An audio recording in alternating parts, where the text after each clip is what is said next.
السلام عليكم ورحمة الله وبركاته.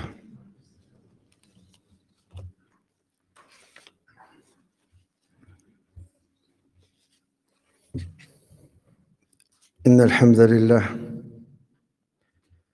نحمده ونستعينه ونستغفره ونعوذ بالله من شرور أنفسنا ومن سيئات أعمالنا. من يهده الله فلا مضل له ومن يضلل فلا هادي له، وأشهد أن لا إله إلا الله وحده لا شريك له، وأشهد أن محمدًا عبده ورسوله صلى الله عليه وسلم، أرسله بالهدى ودين الحق ليظهره على الدين كله، وكفى بالله شهيدا. أرسله سبحانه وتعالى بين يدي الساعة بشيرا ونذيرا، فهو خاتم النبيين عليه صلوات ربي وسلامه. أرسله داعيا إلى الله بإذنه وسراجا منيرا، فهدى به من الضلالة وبصر به من العمى وأرشد به من الغي، وفتح به أعينا عميا وآذانا صما وقلوبا غلفا. فرق الله به بين الحق والباطل والهدى والضلال والرشاد والغي. فرق به بين المؤمن والكافر، بين أهل الفلاح أهل الجنة، جعلني الله وإياكم من أهلها.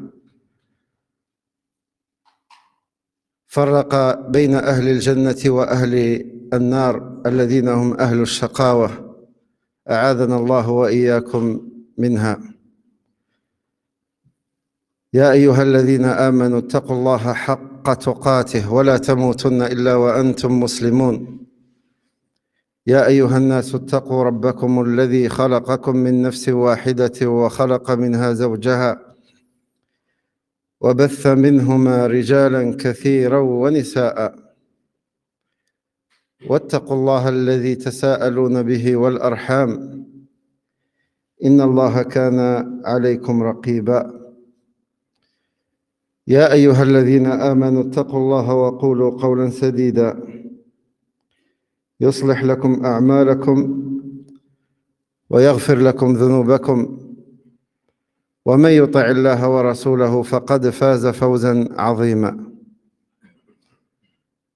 أما بعد، فإن أصدق الحديث كلام الله، وخير الهدى هدى محمد صلى الله عليه وسلم، وشر الأمور محدثاتها، وكل محدثة في دين الله بدعة، وكل بدعة ضلالة، وكل ضلالة في النار.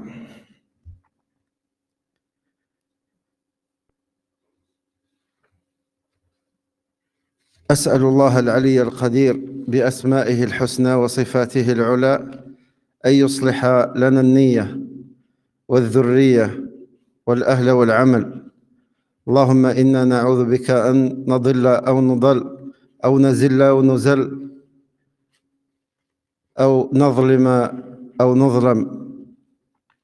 اللهم علمنا ما ينفعنا وانفعنا بما علمتنا وزدنا علما وبارك لنا فيه. اللهم اهدنا لأحسن الأخلاق لا يهدي لأحسنها إلا أنت، واصرف عنا سيئها لا يصرف عنا سيئها إلا أنت، واجعلنا ممن استنى بسنة نبيك وهديه صلى الله عليه وسلم. اللهم أحينا على ذلك وأمتنا عليه وابعثنا على ذلك يا رب العالمين. مر معنا قول المؤلف رحمة الله عليه: إذا قيل لك من نبيك، ثم ذكر نسبه صلى الله عليه وسلم وقال: هو محمد بن عبد الله بن عبد المطلب. ما اسم عبد المطلب؟ مر معنا الأسبوع الماضي صح؟ ما اسمه؟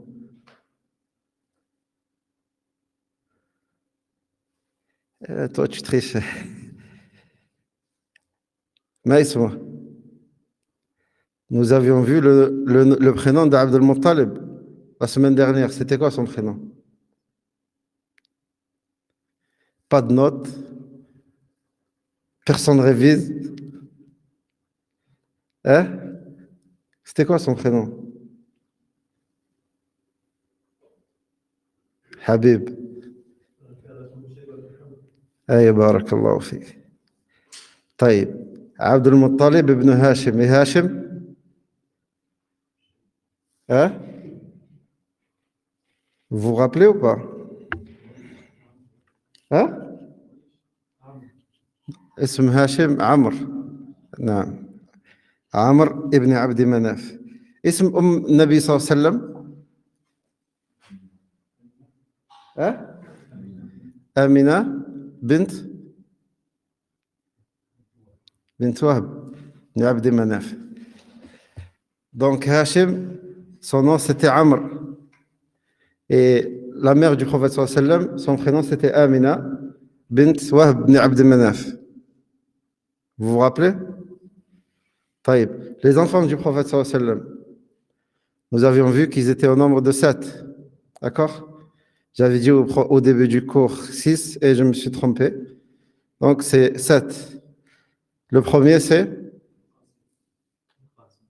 Al-Qasim. Sûr? D'accord. Après? hein? Abdullah. Naam. Ibrahim, ça fait 3. Fatima, 4. Zainab, 5. Ruqayya, 6. Kulthum, 7. اللهم بارك. طيب. محبة النبي صلى الله عليه وسلم واجبة؟ هل هي واجبة؟ هل النبي صلى الله عليه وسلم يحب لذاته؟ هذا ما رأيناه، لكن سؤال: هل النبي صلى الله عليه وسلم يحب لذاته؟ من قال لا؟ توافقون على جواب أخ صفوان؟ هل النبي صلى الله عليه وسلم يحب لذاته أم لا؟ أجيبوا نعم أم لا. لا بأس إذا أخطأ الإنسان. عبد الصمد؟ الله أعلم. لا. محمد؟ لا يحب لذاته. لا يحب لذاته. الذي يحب لذاته هو الله وحده سبحانه وتعالى. الذي يحب لذاته هو الله وحده سبحانه وتعالى. أما النبي صلى الله عليه وسلم فيحب تبعا لمحبة الله، لأن الله عز وجل هو الذي أمرنا بمحبته. لأن الله عز وجل هو الذي أمرنا بمحبته. فلا أحد يحب لذاته لا شيء يحب لذاته إلا الله سبحانه وتعالى. فالنبي صلى الله عليه وسلم يحب تبعا لمحبة الله، ولأن الله عز وجل أمرنا بمحبته. Donc est-ce que le prophète sallallahu alayhi wa sallam, on l'aime, je ne sais pas comment je peux dire les dhati en français, pour son essence, ouais, je ne sais pas si on peut traduire comme ça, ou pour sa personne, pour lui-même, pour sa personne. Moussa? Non? Sûr? Vous êtes d'accord avec lui? Non, on l'aime parce qu'Allah Azza wa Jal nous a ordonné de l'aimer. Et parce qu'Allah Azza wa Jal l'aime. D'accord? On l'aime يعني تبعا لمحبة النبي صلى الله عليه وسلم. طيب نأخذ الباب الذي بعده بإذن الله عز وجل. وقبل ذلك، هل محمد صلى الله عليه وسلم هو أول الرسل؟ ها؟ هو إيش؟ آخر الرسل. أولهم من؟ من؟ Le premier des prophètes sallallahu alayhi wa sallam, c'est qui? Adam? Ah, le premier des messagers, c'est qui? Nuh. Nuh est le premier. Et le dernier? Muhammad sallallahu alayhi wa sallam. Il y a eu des prophètes après Muhammad sallallahu alayhi wa sallam? Hein? La réponse juste, c'est ça dépend, c'est quoi ce que tu veux dire par cela. Des vrais ou des faux. Hein? Des gens qui ont prétendu la prophétie, il y en a plein. À leur tête, 30 comme le messager d'Allah sallallahu alayhi wa sallam l'a mentionné dans le hadith. Parmi eux, Musaylima al-Kadhab. Mais est-ce qu'il y a véritablement eu un prophète après Muhammad sallallahu alayhi wa sallam? Non, il n'y a pas de prophète, il n'y a pas de messager après Muhammad sallallahu alayhi wa sallam. Il est le sceau des prophètes, comme Allah l'a dit dans le Coran. طيب. Donc le premier des messagers est Nuh et le dernier Muhammad sallallahu alayhi wa sallam. طيب ثم قال المؤلف رحمه الله وإذا قيل لك بينهم رسل أي هل بينهم رسل أو أبينهم رسل فقل نعم والدليل قول الله تعالى ولقد بعثنا في كل أمة رسولا أن اعبدوا الله واجتنبوا الطاغوت ولقد بعثنا في كل أمة رسولا أن اعبدوا الله واجتنبوا الطاغوت. Donc, Cheikh Mohammed, l'imam Mohammed Abdel Wahhab, rahimahullah, il dit, si l'on te dit, y a-t-il eu des messagers entre eux, c'est-à-dire entre Mohammed et Nuh, alayhim salatu wassalam? La réponse est oui. Réponds alors oui. Et la preuve est la parole d'Allah. Nous avons envoyé dans chaque communauté un messager pour leur dire adorez Allah et écartez-vous du Taghut. Donc, entre Nuh alayhi salam et Muhammad sallallahu alayhi wa sallam, il y a eu des messagers. يقول الشيخ عبد الرزاق حفظه الله يعني هل بين نوح ومحمد صلى الله عليه وسلم رسل فقل نعم والآية التي مرت معنا إنا أوحينا إليك كما أوحينا إلى نوح والنبيين من بعده فبعد نوح كان هناك أنبياء فبين نوح ومحمد صلى الله عليه وسلم رسل قال وإذا قيل لك بينهم رسل فقل نعم والدليل قوله تعالى ولقد بعثنا في كل أمة رسولا أن اعبدوا الله واجتنبوا الطاغوت قال تعالى وإن من أمة إلا خلا فيها نذير وقوله ولقد بعثنا في كل أمة رسولا أن اعبدوا الله واجتنبوا الطاغوت دليل فيه دلالة على أن الأنبياء دعوتهم واحدة كل الأنبياء دعوا إلى توحيد الله وحذروا الأمة من الشرك الشيء الذي اختلف بين الأنبياء هو الشرائع أما أصول هذه الدعوة وهذا الدين الذي هو الأمر بتحقيق التوحيد واجتناب الشرك فكل الأنبياء دعوا إلى هذا كل الأنبياء ما في نبي إلا وأمر أمته بالتوحيد ونهاها وحذرها من الشرك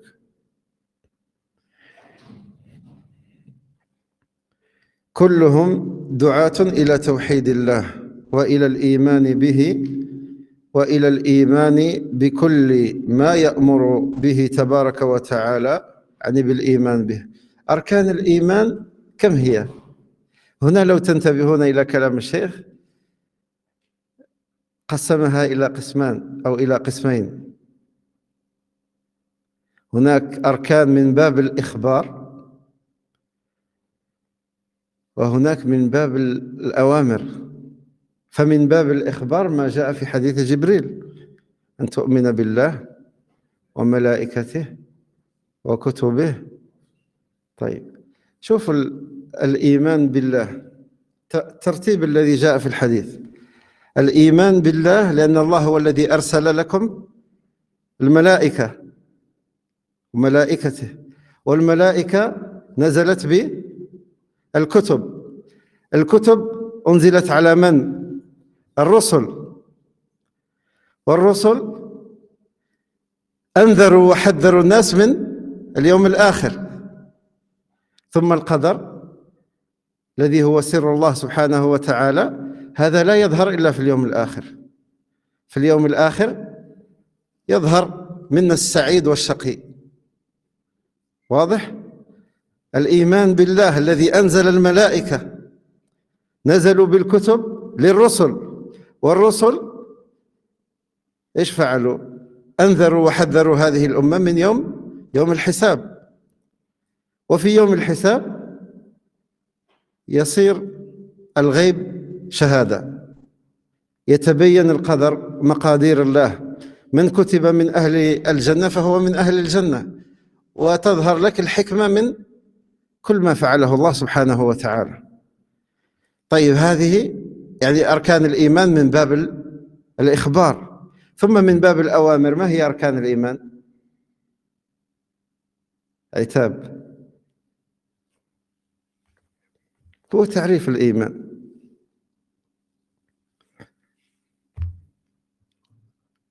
أيوة، هي 4 أركان. قول القلب وعمل القلب، قول اللسان وعمل اللسان والجوارح. واضح؟ Je veux pas vous perdre dans ce. هذا اتركه بالعربية لعله فقط، ما أدري هل يترجم، سأنظر إن شاء الله. طيب،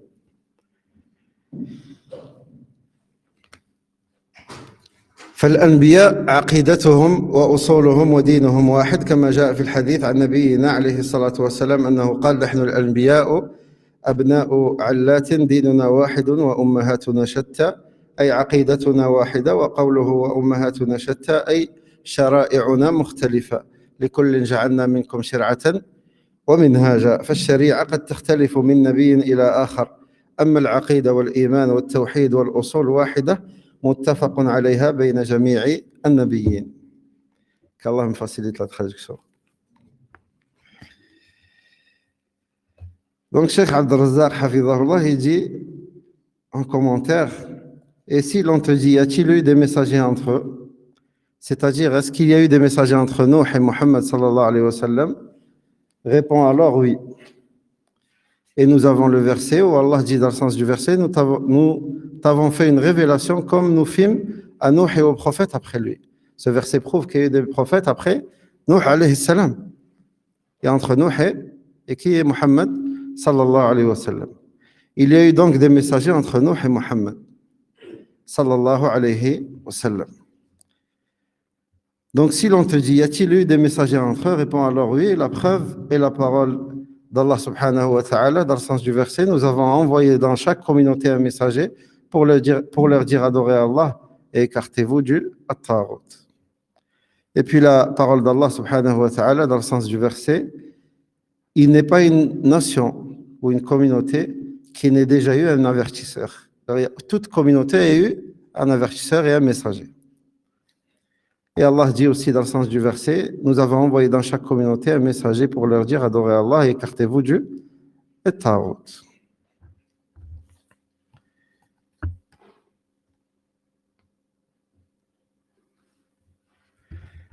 Donc ce verset est une preuve que le prêche des prophètes est unique, que leur croyance est unique. La foi en Allah, nous avions vu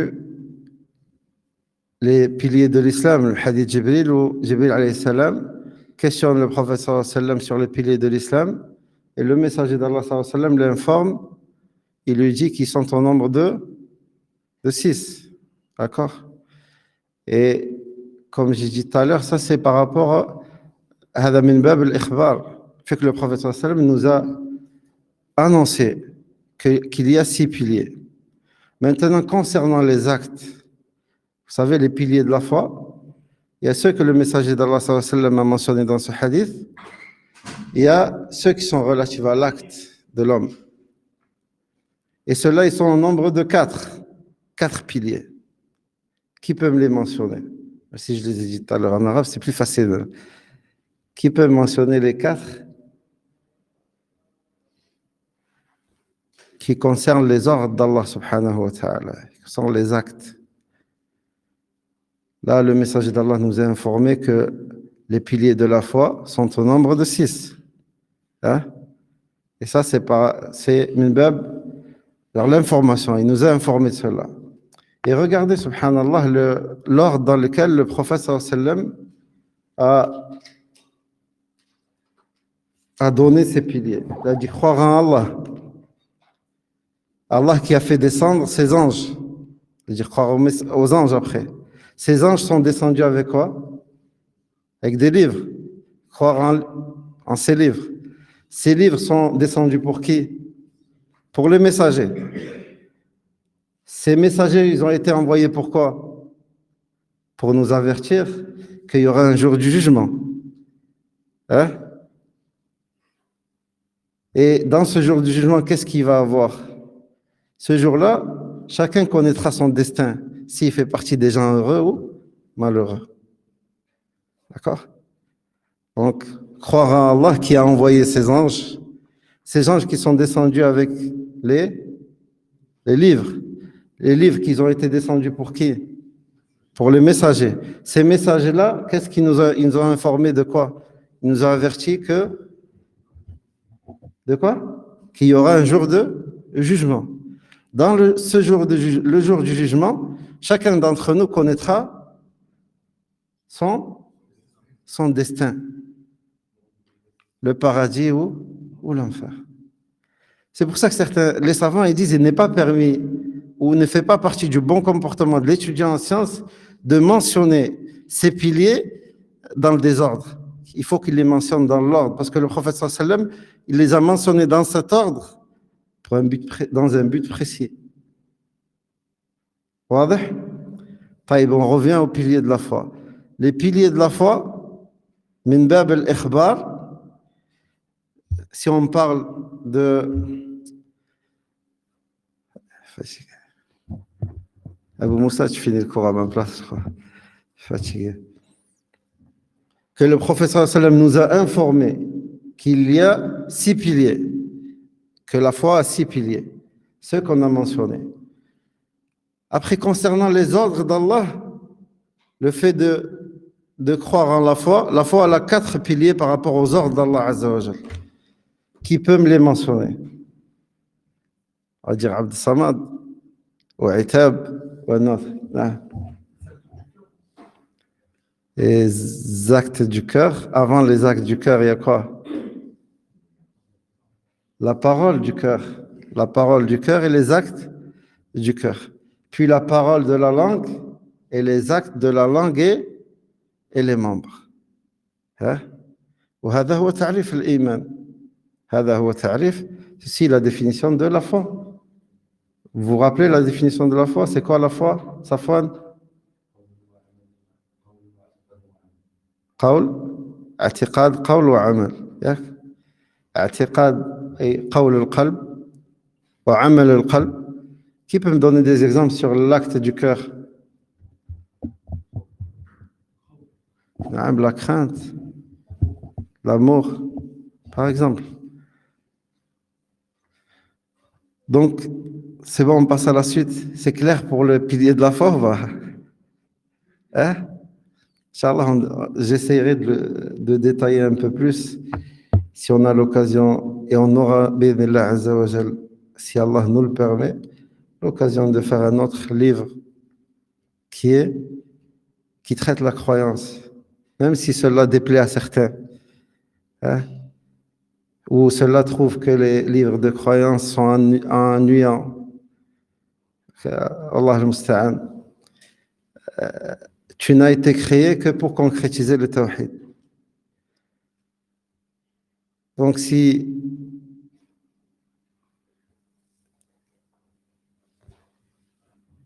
tu crois en cela, tu dois consacrer toute ta vie à l'apprentissage du tawhid.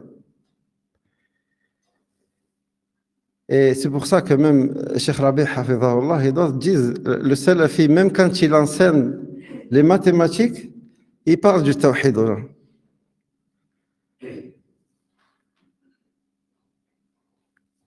Même si cela déplaît à certains, ben, s'ils ne sont pas contents, c'est la sunna du prophète sallallahu alayhi wa sallam. Le messager d'Allah sallallahu alayhi wa sallam a appelé les gens au tawhid toute sa vie.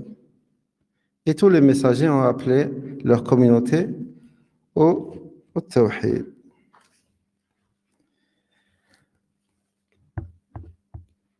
Donc, le cheikh dit, la croyance, les fondements et les religions des prophètes sont donc uniques. Cela est rapporté dans un hadith dans lequel notre prophète sallallahu alayhi wa sallam a dit, nous les prophètes sommes des frères de même père. Notre religion est unique, mais notre mère est différente.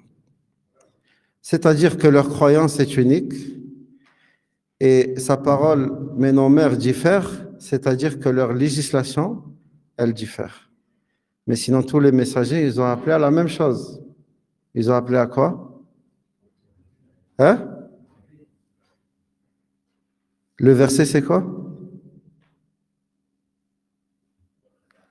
وَلَقَدْ بَعَثْنَا فِي كُلِّ أُمَّةٍ رَسُولًا أَنِ اعْبُدُوا اللَّهَ وَاجْتَنِبُوا الطَّاغُوتَ.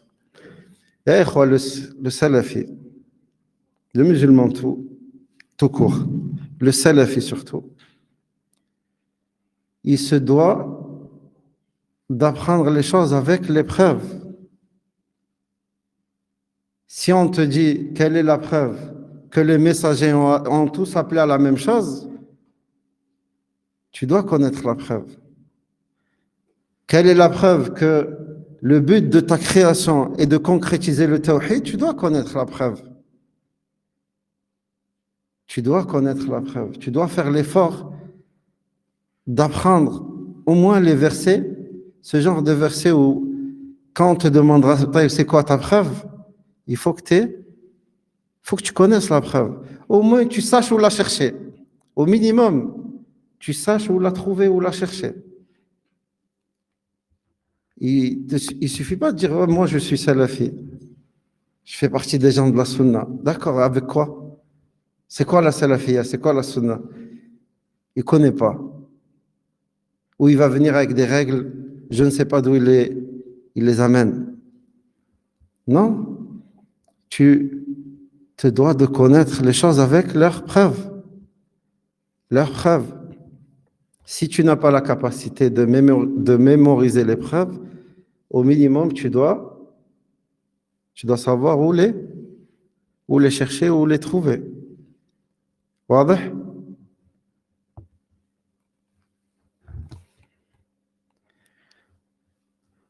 Donc Allah dit dans le sens du verset, à chacun de vous, nous avons assigné une législation et un plan à suivre. Donc chaque communauté, elle a une législation différente. D'accord? Et ici, c'est pareil pour les religions. Si on te dit, est-ce qu'il y a plusieurs religions? Hein? Comment? J'ai pas entendu. Wallah, j'ai pas entendu, excuse-moi. Oui et non. Ouais, tout dépend de ce que tu veux dire par là. La seule religion de vérité, il n'y en a qu'une seule. Des fausses, oui, il y en a plusieurs. D'accord? Des fausses, il y en a plusieurs. Mais si tu me parles de la religion de vérité, c'est l'islam, comme Allah l'a dit dans le Coran. D'accord? C'est-à-dire, l'islam, c'est quoi? C'est le fait de se soumettre totalement à Allah Azza wa Jal. Même l'islam, ça, c'est des définitions que vous devez connaître par cœur. On les a répétées, je ne sais pas combien de fois. C'est quoi?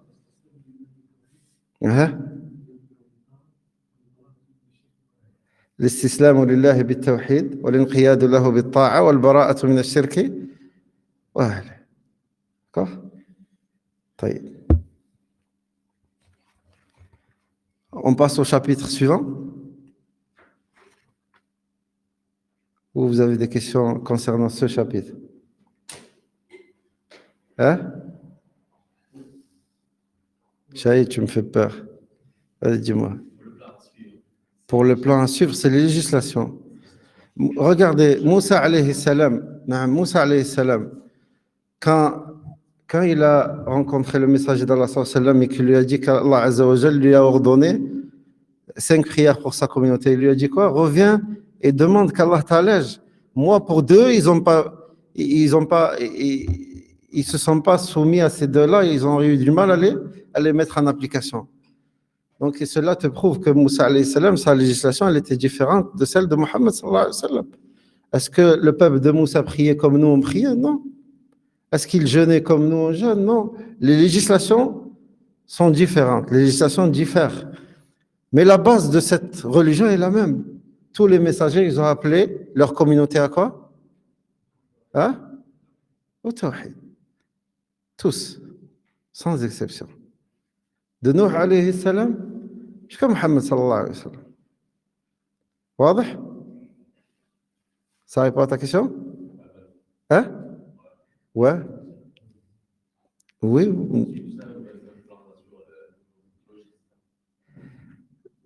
Genre chacun, quand ici, eux, ils ont traduit par plan. Ouais. Nous avons assigné une législation et un plan à suivre. Allah Azza wa Jal a assigné pour chaque communauté une législation qui diffère de l'autre. واضح? Daoud alayhi salam, le peuple de Daoud, ils n'avaient pas les mêmes adorations que nous on a. Ils avaient la prière, peut-être le jeûne, mais pas comme nous on a. D'accord? Mohammed sallallahu alayhi wa sallam, par rapport à Ibrahim alayhi salam, ainsi de suite. Tous les messagers, c'est la législation qui a changé. Mais sinon, tous, ils ont appelé leur communauté à adorer Allah seul et s'écarter du tarout et du shirk. واضح? Tu peux me l'expliquer maintenant?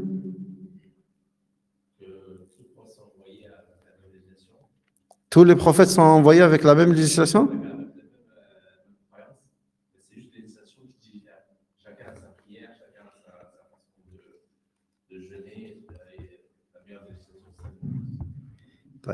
Je te relis l'explication du cheikh. Il dit la croyance, les fondements et les religions des prophètes sont donc uniques. Tous, ils ont appelé à la même chose. واضح? Comme cela est rapporté dans le hadith, puis il mentionne le hadith du prophète sallallahu alayhi wa sallam. Il dit, c'est-à-dire que leur croyance est unique, mais que leur législation diffère. C'est leur législation donc qui change, pas la croyance. D'accord? واضح?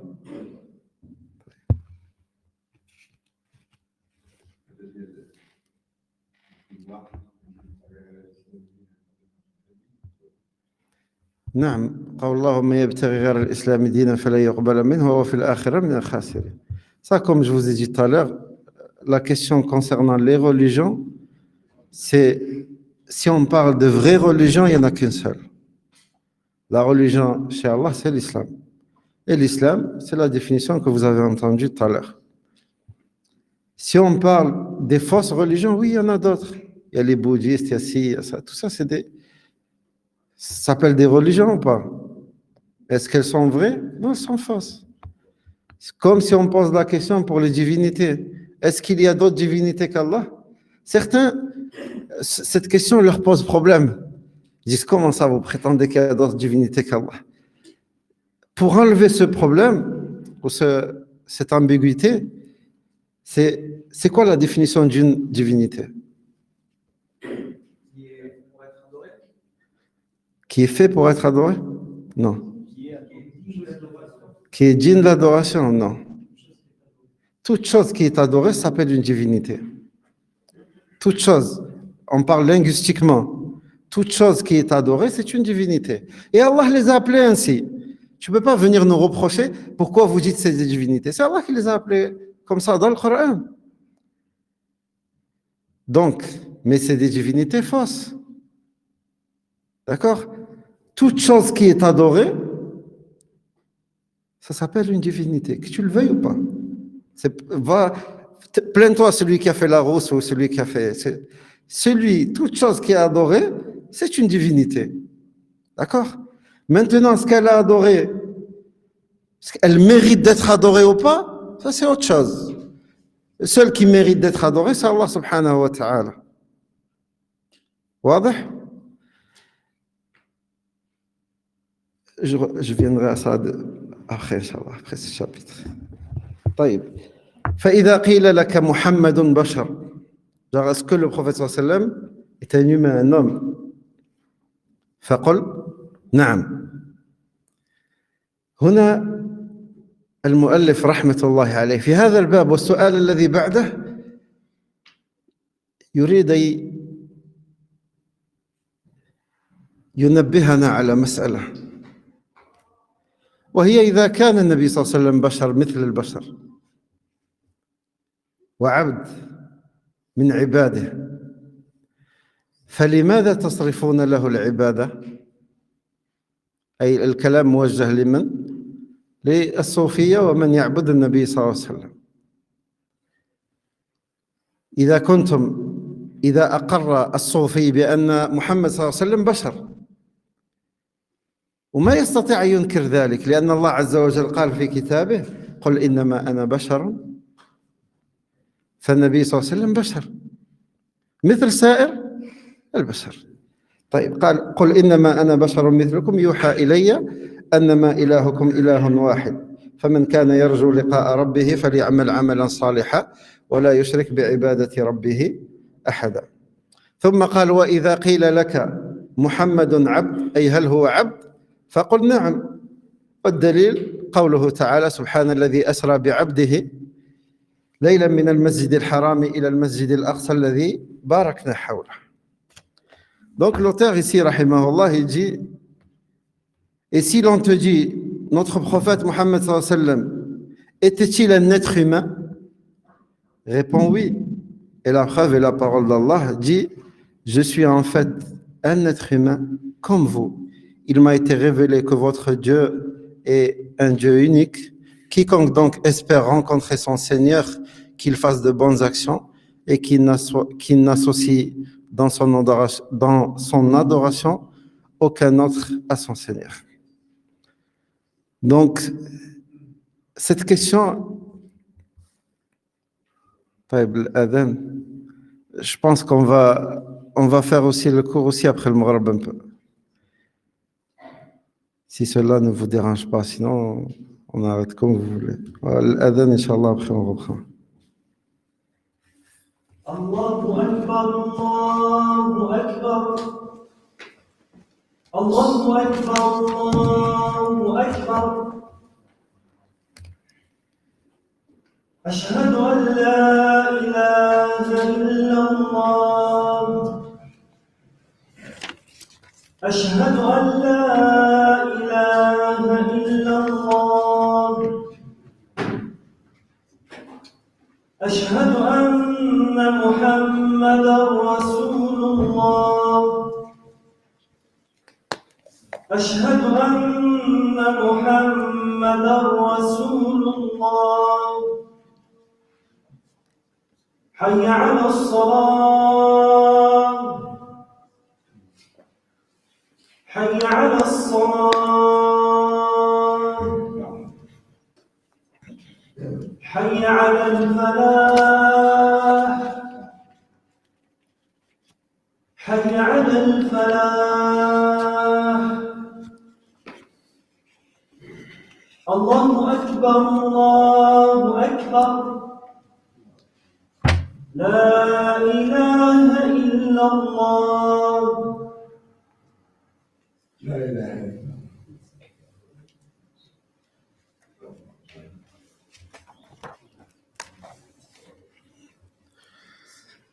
Donc le cheikh rahimahullah, il dit: si l'on te dit, est-ce que notre prophète Mohammed sallallahu alayhi wa sallam était-il un être humain? Réponds alors oui. Et si l'on te dit que est-ce que Mohammed sallallahu alayhi wa sallam était-il un serviteur? Réponds alors oui. Et la preuve est la parole d'Allah dans le sens du verset, gloire et pureté à celui qui, de nuit, fit voyager son serviteur de la mosquée Al-Haram à la mosquée Al-Aqsa, dont nous avons béni l'alentour.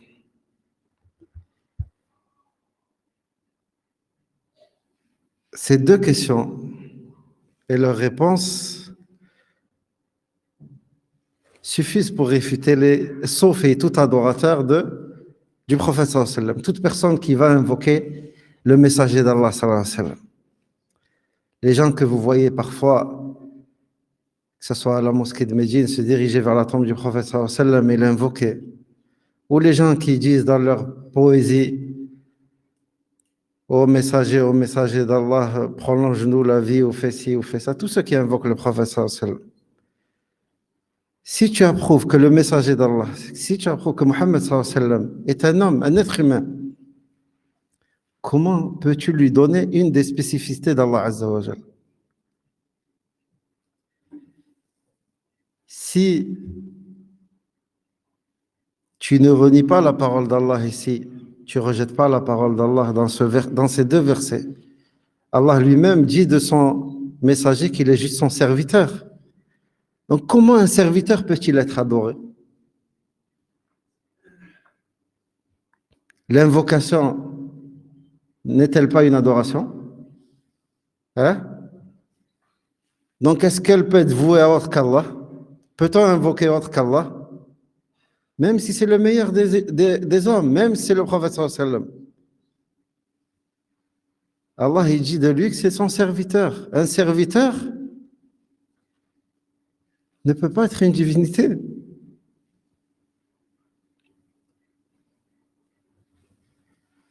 Donc, toi, ya talib al-ilm, ô étudiant en sciences, ce genre de versets,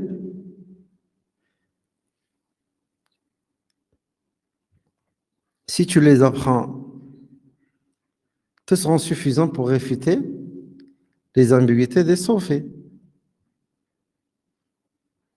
Et comme on a vu plusieurs fois, tout le matn de Cheikh Mohammed Abdel Wahhab et tous ses livres, pas que celui-ci, si on te dit ça, réponds ça, et la preuve est la parole d'Allah et la parole du prophète sallallahu alayhi wa sallam. Il t'éduque sur cette méthodologie, la méthodologie du prophète sallallahu alayhi wa sallam, la méthodologie des salaf, ridwanullahi alayhim jami'an. Le salafi ne parle pas avec passion, il parle avec preuve. Le musulman, c'est pas il croit une chose puis il cherche des preuves pour sa croyance. Non, d'abord la preuve et sur cette preuve tu bases une croyance. Non, l'inverse. Parce que si tu crois à la base la croyance, la foi, comment tu peux avoir la foi en une chose si ce n'est que par la science? Comment tu vas connaître cette chose? Parce que quand Allah Azza wa Jalla il parle de la foi, il s'agit des choses qui font partie du monde de l'invisible. Le monde de l'invisible, est-ce que toi tu peux le connaître si ce n'est par le biais d'Allah, si ce n'est pas Allah Azza wa Jalla qui t'a informé de cela? Hein? Bien sûr par le biais de son prophète sallallahu alayhi wa sallam. Si ce n'est pas le messager d'Allah sallallahu alayhi wa sallam qui t'a dit qu'il y a des anges, qu'il y a des djinns, que telle et telle chose, comment tu aurais deviné cela? Tu aurais pu le deviner tout seul? Trouver ça tout seul? Non, donc cela a besoin de science. Sans science, tu ne peux pas croire. Sans science, tu ne peux pas concrétiser le tawhid. Donc, ya ra'akallah, l'étudiant en sciences, même le musulman, quand il parle de la religion d'Allah, il ne doit pas parler avec passion. Il doit parler avec preuve. Il doit parler avec preuve. Si on te dit, est-ce que Mohammed sallallahu alayhi wa sallam était un être humain, réponds oui, et la preuve est tel et tel verset. Si on te dit, est-ce que Mohammed sallallahu alayhi wa sallam était un serviteur, tu réponds oui, et la preuve est la parole d'Allah. واضح؟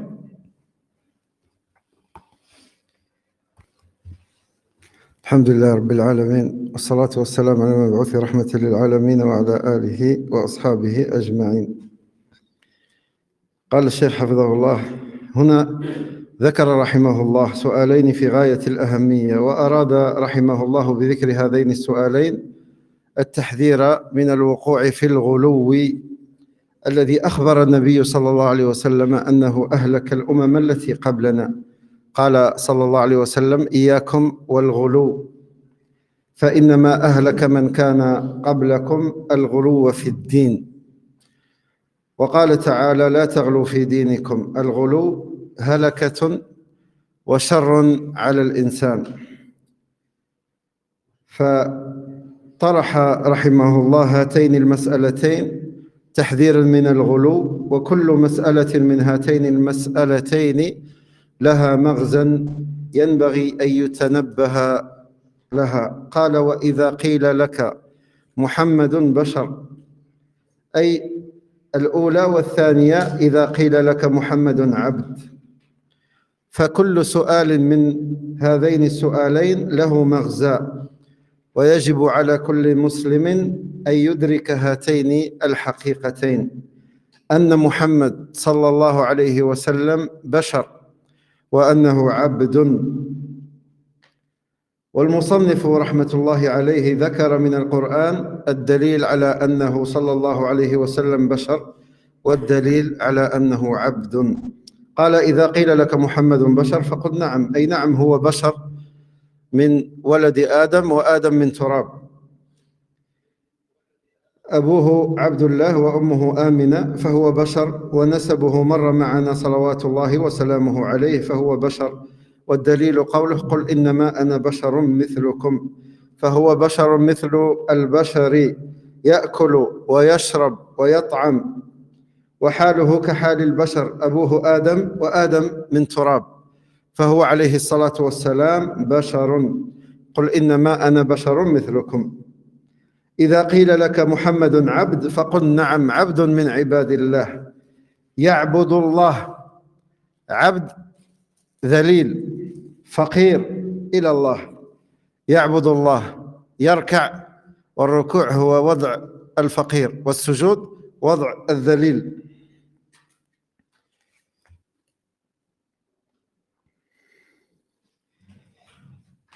يذل لله ويخضع. طلبته عائشة رضي الله عنه ليلة، فوقعت يدها على قدمه أو على قدميه وهو ساجد لله، يقول في سجوده صلى الله عليه وسلم: اللهم إني أعوذ برضاك من سخطك، وأعوذ بمعافاتك من عقوبتك، وأعوذ بك منك، لا أحصي ثناء عليك أنت كما أثنيت على نفسك. فهو عبد لله جل في علاه، هو أكمل عباد الله وأعظمهم صلوات ربي وسلامه عليه، فهو أعظم العباد طاعة وتقوى لله، وأعظمهم خشية. قال: فقل نعم، أي نعم، هو عبد. والدليل قوله تعالى: سبحان الذي أسرى بعبده. والله جل وعلا ذكره بصفة العبودية في مواضع عديدة من القرآن الكريم، وقد قال في الحديث عليه الصلاة والسلام: لا تطروني كما أطرت النصارى عيسى ابن مريم، فإنما أنا عبد، فقولوا عبد الله ورسوله. Donc le cheikh en commentaire, il dit rahimahullah, Cheikh Mohammed Abdel Wahhab mentionna ici deux questions très importantes. C'est-à-dire Mohammed Abdel Wahhab rahimahullah, a voulu les mentionner afin de mettre en garde contre le fait de tomber dans l'exagération dans la personne du prophète sallallahu alayhi wa sallam. Et cette exagération, le messager d'Allah sallallahu alayhi wa sallam nous a informé qu'elle fut la perte des communautés qui nous ont précédés. Il a dit sallallahu alayhi wa sallam: prenez garde à l'exagération, car l'exagération dans la religion qui détruisit ceux qui vous précèdent, ceux qui vous précédèrent. Et ici, il parlait des Nasara alayhi as-salatu was-salam. Et puis Allah dit dans le sens du verset: La taghlu fi dinikum. N'exagérez pas dans votre religion. L'exagération est la destruction et le mal pour l'être humain. Il mentionna ces deux sujets pour mettre en garde contre l'exagération. Et chacun de ces deux sujets a un objectif sur lequel il faut attirer l'attention. Il dit, rahimahullah, si l'on te dit, notre prophète Mohammed sallallahu alayhi wa sallam était-il un être humain? C'est le premier. Donc le second est, si l'on te dit, est-ce que Mohammed sallallahu alayhi wa sallam était-il un serviteur? Le cheikh dit, chacun de ces deux sujets a un objectif. Il faut que tout musulman comprenne ces deux réalités, que Mohammed sallallahu alayhi wa sallam est un être humain et qu'il était aussi un serviteur. Et l'être humain ne peut pas être adoré, encore moins le serviteur ne peut pas être adoré. Et le prophète sallallahu alayhi wa sallam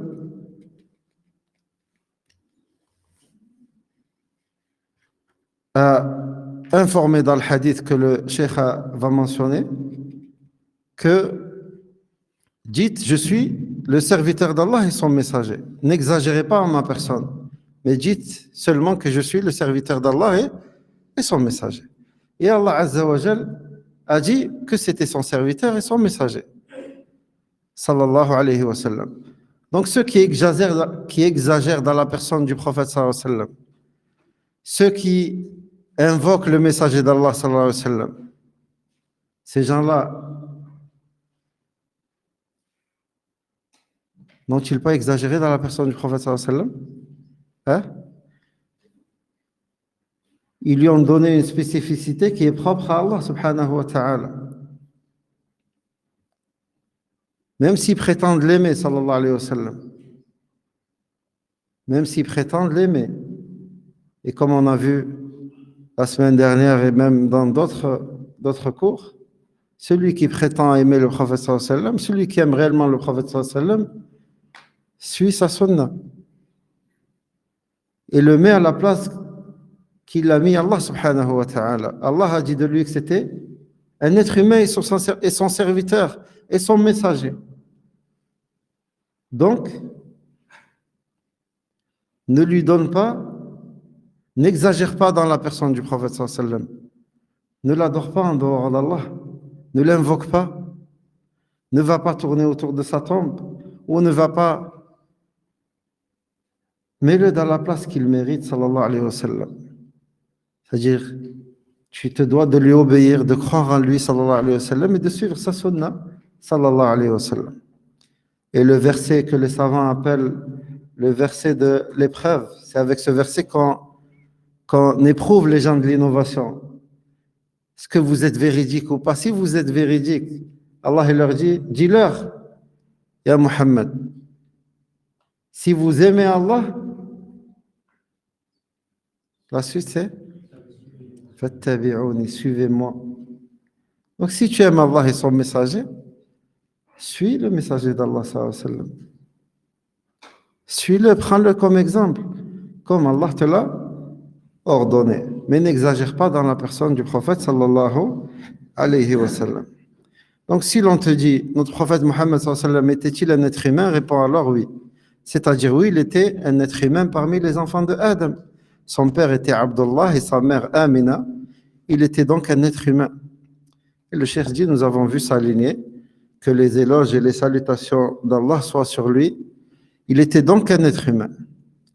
Et la preuve en est la parole d'Allah, dans le sens du verset dit, c'est-à-dire dis-leur au Muhammad, je suis en fait un être humain comme vous. Donc il était un être humain. Et comme les êtres humains, il mangeait, il buvait, il se nourrissait, il marchait sur cette terre. Il est mort, il a été enterré, comme tous les êtres humains. D'accord? Mais il est le meilleur des hommes. Il est le meilleur des prophètes, sallallahu alayhi wa sallam. Donc, les êtres humains, et comme son ancêtre Adam alayhi salam, et Adam fut créé de terre. Il était donc un être humain, répète le cheikh, rahimahullah. Et puis il a mentionné la parole d'Allah dans le sens du verset, il dit, c'est-à-dire dis-leur à Muhammad, je suis en fait un être humain comme vous. il m'a été révélé que votre Dieu est un Dieu unique. Quiconque donc espère rencontrer son Seigneur, qu'il fasse de bonnes actions et qu'il n'associe dans son adoration aucun autre à son Seigneur. Et si l'on te dit, notre prophète Mohammed sallallahu alayhi wa sallam était-il un serviteur? Réponds alors oui. Donc un serviteur parmi les serviteurs d'Allah, qui adore Allah. Un serviteur qui s'humiliait devant Allah, qui avait besoin d'Allah. Il adorait Allah, s'inclinait et se prosternait, s'humiliait à Allah et s'ajustifiant. Aïcha radiallahu anha le rechercha lors d'une nuit et elle posa sa main sur ses pieds, sallallahu alayhi wa sallam. Et elle a entendu, il disait dans sa prosternation, ô Allah, je cherche certes refuge auprès de ta satisfaction contre ton courroux, c'est-à-dire contre ta colère. Je cherche refuge auprès de ta préservation contre ton châtiment. Je cherche refuge auprès de toi contre toi-même. Je ne peux dénombrer les éloges à ton sujet. Tu es tel que tu es loué toi-même. Tu t'es loué toi-même. Est-ce là la parole d'un créateur ou d'un serviteur? Hein? Un serviteur. Si lui, sallallahu alayhi wa sallam, s'humilie comme ça devant son créateur, il se prosterne, il s'incline devant Allah azza wa jal. Donc, est-ce que le prophète sallallahu alayhi wa sallam doit être adoré avec Allah? Hein? Non, c'est un messager, un serviteur parmi les serviteurs d'Allah. Ton obligation vis-à-vis de lui, c'est de le suivre et lui obéir. Et c'est lui-même qui t'a dit, n'exagérez pas à mon égard. Dites, je suis serviteur d'Allah et son messager. Est-ce qu'il t'a demandé de venir l'invoquer? Non. Il t'a même ordonné de délaisser cela et t'éloigner de cela. Il t'a mis en garde contre cela. N'est-ce pas le prophète sallallahu alayhi wa sallam qui a dit que l'invocation est l'adoration? Pourquoi donc invoques-tu le prophète sallallahu alayhi wa sallam avec Allah? Tu prétends l'aimer et celui qui aime quelqu'un, il lui obéit. Elle est où ton obéissance vis-à-vis du messager d'Allah sallallahu alayhi wa sallam? N'est-ce pas lui qui t'a ordonné de faire cela? De le considérer juste comme un serviteur d'Allah et un messager? Allah azza wa jal ne t'a-t-il pas ordonné de le prendre comme messager et qu'il est le serviteur d'Allah? Donc il dit, rahimahullah, il était donc un serviteur d'Allah, subhanahu wa ta'ala, le plus parfait des serviteurs d'Allah, celui dont l'obéissance, la piété et la crainte d'Allah, béni subhanahu wa ta'ala, elles étaient les plus grandes.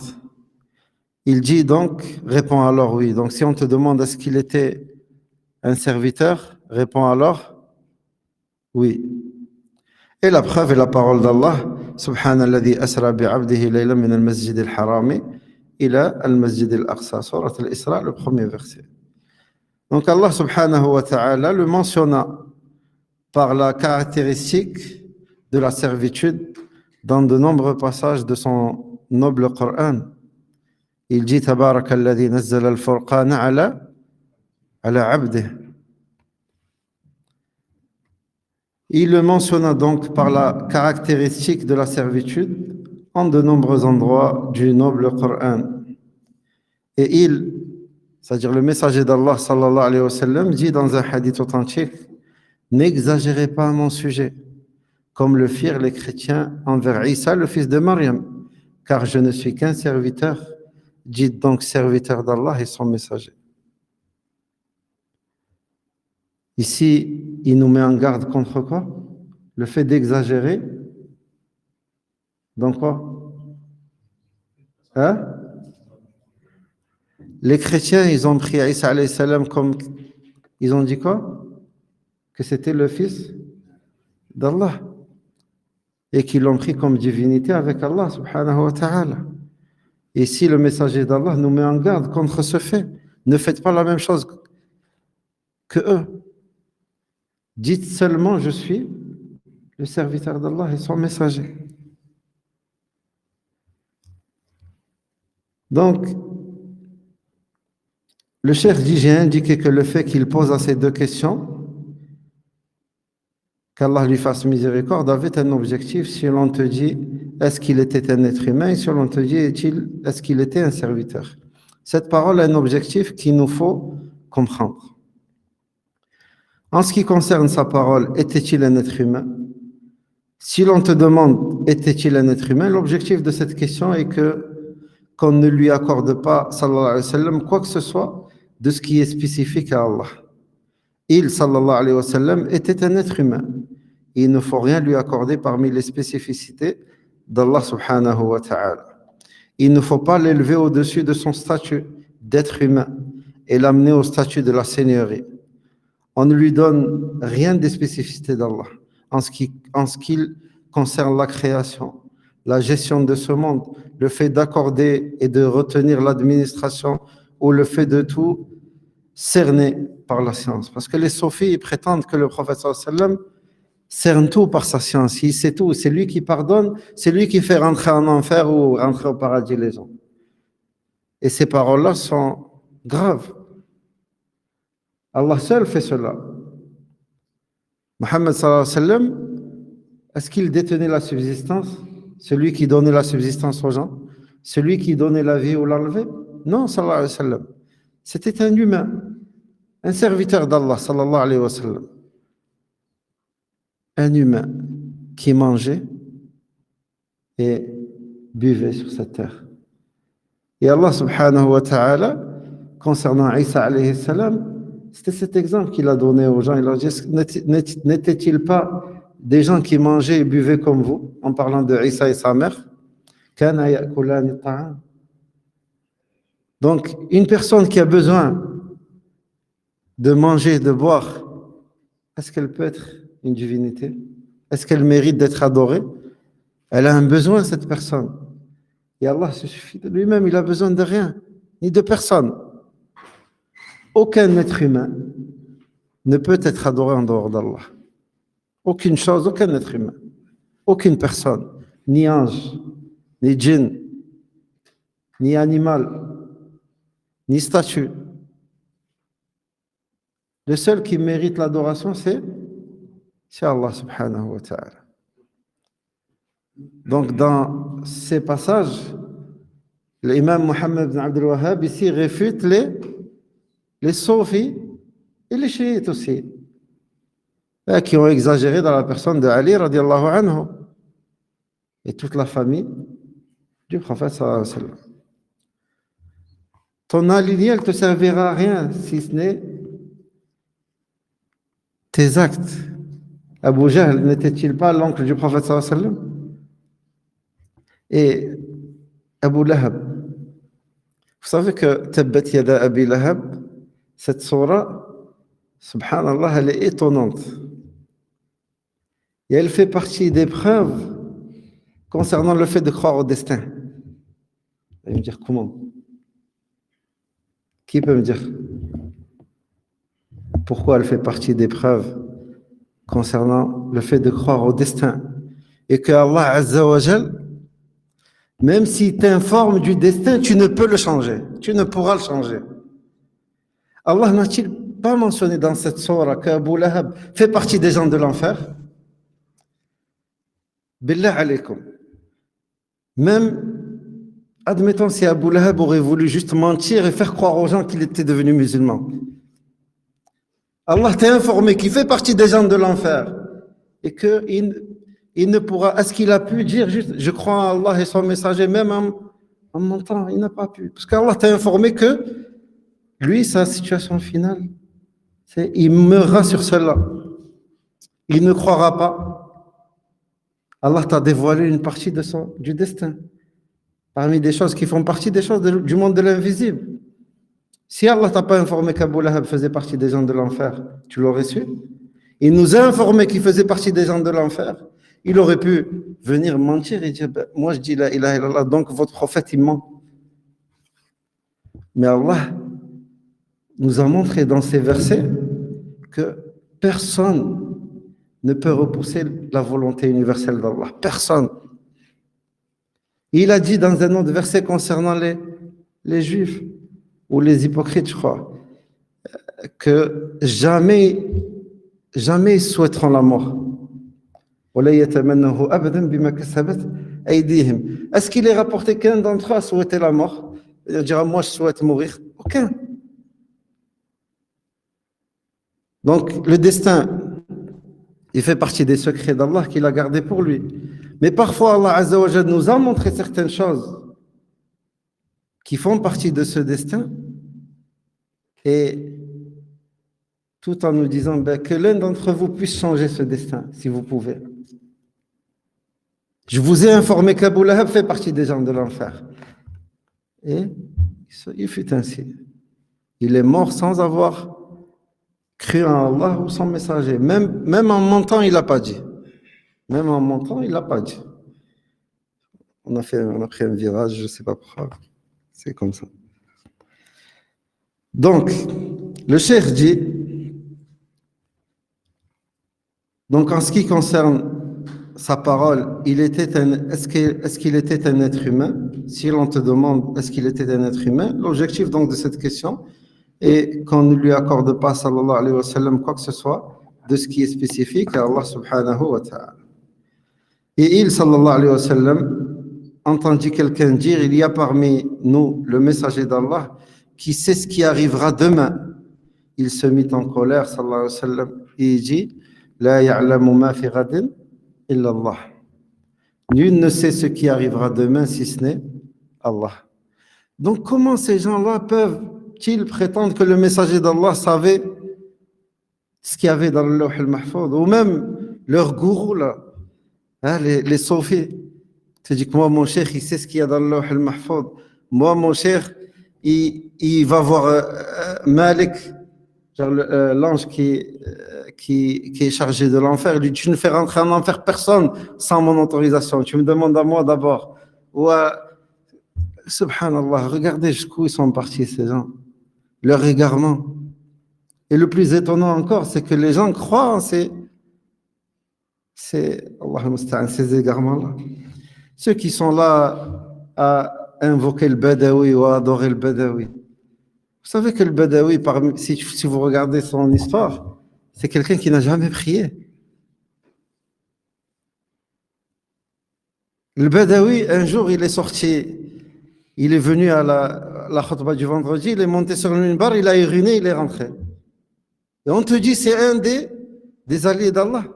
Allié de Shaitan, quel allié d'Allah? Hein? Donc ces gens-là, le cheikh ici, il met en garde contre le fait d'exagérer en la personne du prophète sallallahu alayhi wa sallam. Qu'en est-il de ceux qui sont moindres que lui sallallahu alayhi wa sallam? Ces soi-disant awliya. On ne renie pas qu'il y a des gens, c'est des alliés d'Allah. Allah l'a dit dans le Coran. Mais les alliés d'Allah sont ceux qui ont cru et ceux qui innama awliya Allah الذين آمنوا وكانوا. Non, c'est quoi le verset?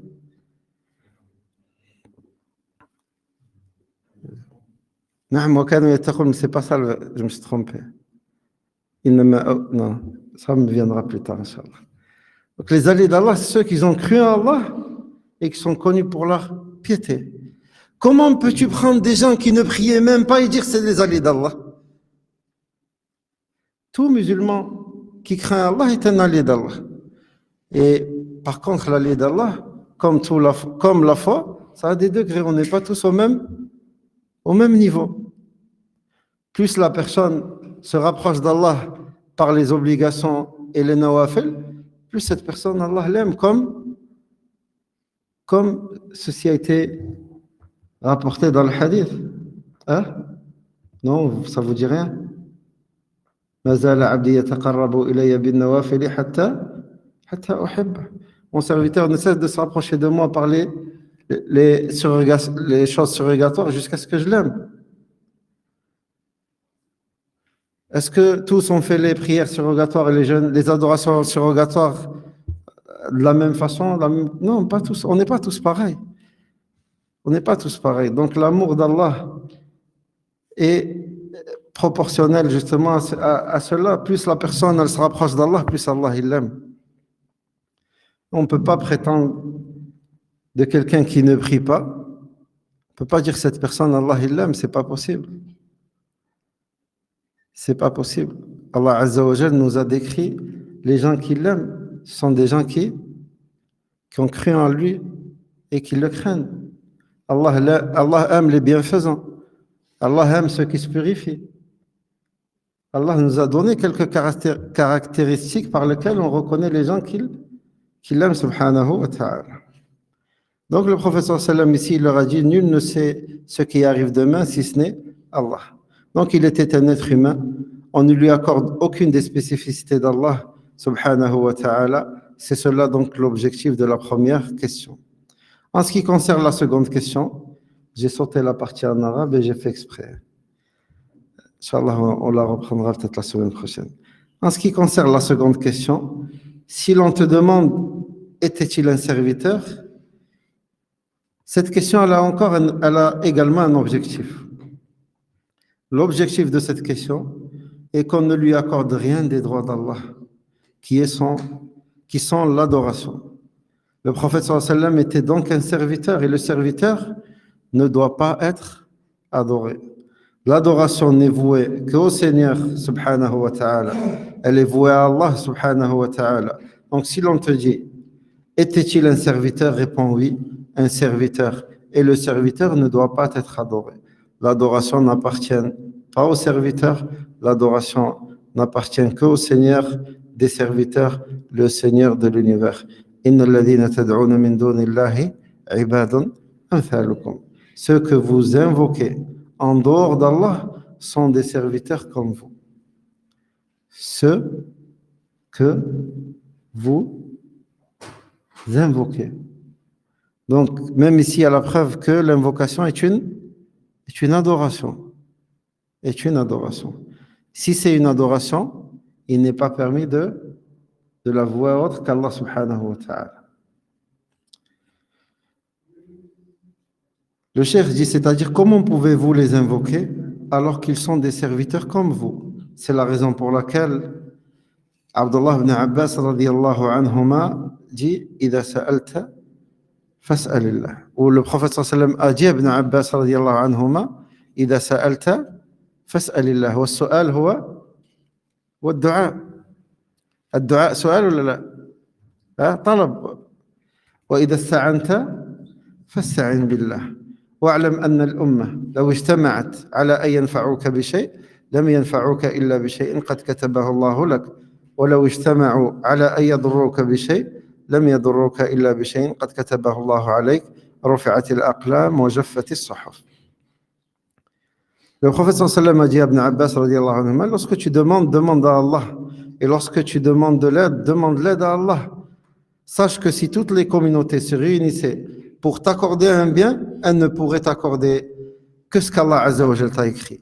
Et si elles se réunissent pour te causer du tort, elles ne pourraient te causer que ce qu'Allah t'a écrit. Les plumes ont été levées et les pages ont séché.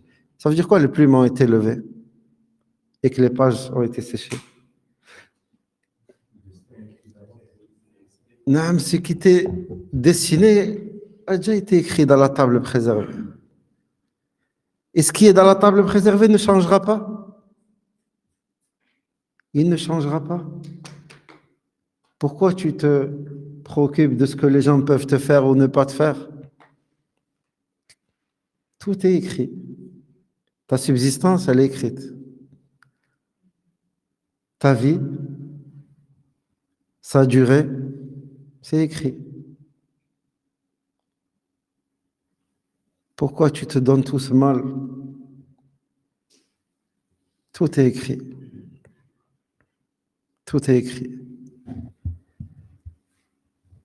Est-ce que cela signifie qu'on doit rien faire et dire tout est écrit, donc ça sert à quoi de vrai? Hein? Non. Pourquoi non? Parce que les compagnons radiallahu anhum ont posé cette question au messager d'Allah sallallahu alayhi wa sallam. Il leur a dit non, œuvrez. Œuvrez. Si tu sais que À la base, Allah Azza wa Jal, pour chaque chose, il a mis des causes.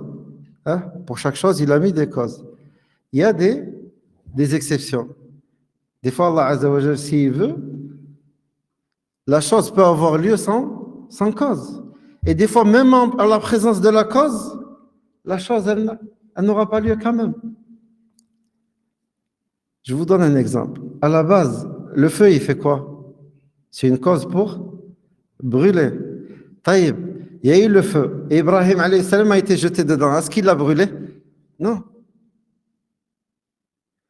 À la base, pour, pour avoir un enfant, on se marie. D'accord? L'homme a besoin d'avoir un rapport conjugal avec sa femme. Et Isa alayhi salam n'est-il pas venu sans ça? Donc là, il y avait la cause qui était le feu. Mais Ibrahim alayhi salam a été épargné du feu. Le feu lui a rien fait. Et Isa alayhi salam est venu au monde sans que Maryam alayhi salam ait eu un rapport avec elle n'était pas mariée. Et elle a eu un enfant. Mais à la base, c'est que Allah a mis pour chaque chose une cause. واضح? Inch'Allah, on s'arrête là pour aujourd'hui. Et on essaiera de continuer le livre la semaine prochaine, si Allah nous le permet. Des questions par rapport au cours uniquement? Hein? Pas de questions? Oui, alhamdulillah.